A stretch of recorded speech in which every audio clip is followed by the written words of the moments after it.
why do we use fiber? Why do we need fiber? What's fiber good for? Lightweight, high capacity, non-metallic. So you hit on one of the points, high capacity, and I'll use that term bandwidth. High speed. Very high bandwidth.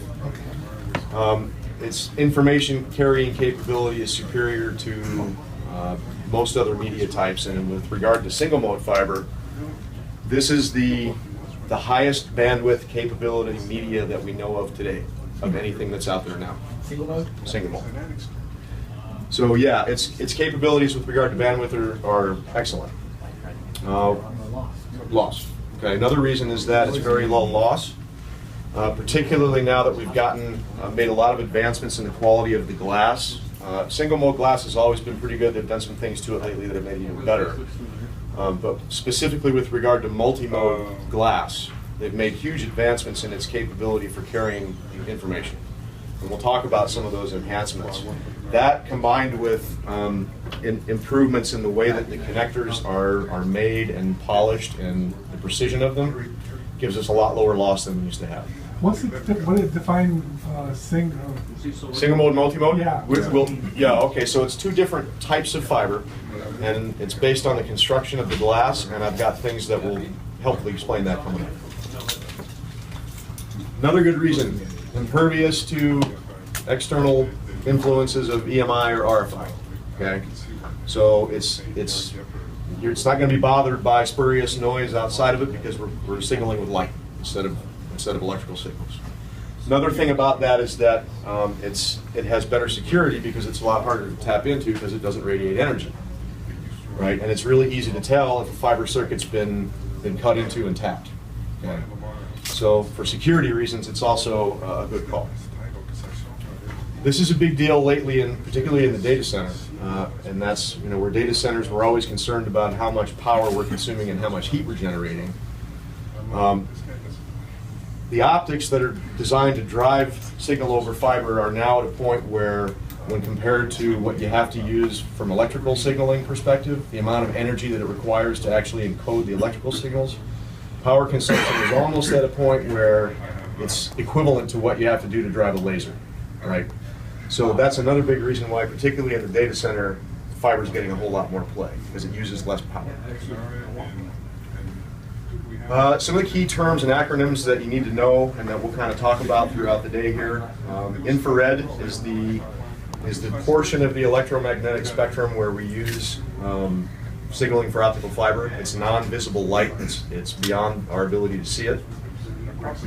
Nanometer, when we talk about fiber and the wavelengths that we signal with, we don't talk about frequency because those numbers would be just too unmanageable. Very, very high frequency. So instead, we refer to the wavelengths in terms of nanometer, and what that is, it's just the length measurement of the waves that we're signaling. Micron. Micron is the term that we use to describe a lot of the physical characteristics of the fiber. It's 1/1000th of a millimeter. So I want you to remember this right here. Human hair averages about 127 microns in diameter, unless you're Lamar. Then you don't have any of that. Remember that number, because it's going to come up when we talk about one of the big problems that we have with optical fiber that's preventable. Laser. Great term, light amplification stimulated by the emission of radiation. Term's been around for a very long time. We're using them more and more for signaling. They've always been used for single mode predominantly. We're now at a point where we've got a fairly inexpensive version of this called the VCSEL, vertical cavity surface emitting laser, which allows us to get more precision when we're trying to fire signal into multi-mode fiber. Okay. So this is a very less expensive version of a laser that doesn't have to be as tightly focused as a laser.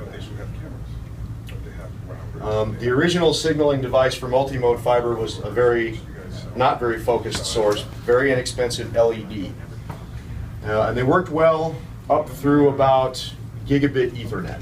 When we started to get to data rates higher than gigabit Ethernet, the problem was that we couldn't focus enough light into the fiber, and we couldn't turn it on and off fast enough. Couldn't modulate it fast enough to be able to signal at higher than gigabit rates. So that's why we had to come up with that guy. Otdr, this is a piece of test equipment that's valuable when you're trying to work and figure out problems and with optical fiber links. And essentially what it does is it shoots light down the fiber link and it looks for reflections, right? And if it senses reflections, what it does is it calculates how much time it took for that reflection to come back, which will tell us essentially where, from a length perspective, the thing is, whether it's a splice, a mating connector, a break in the fiber, or something of that nature. But that's a key test equipment that we need when we're dealing with optical fiber. Another very helpful test piece for optical fiber is what's called a VFL. All this is a laser, either red or green color, doesn't really matter, but what it does is it pumps light into the fiber, and if there's a bad connector or a break or a broken splice, the light's going to escape. And so it allows you to visually see that there's a problem there. Very inexpensive, very quick way to start troubleshooting on fiber links.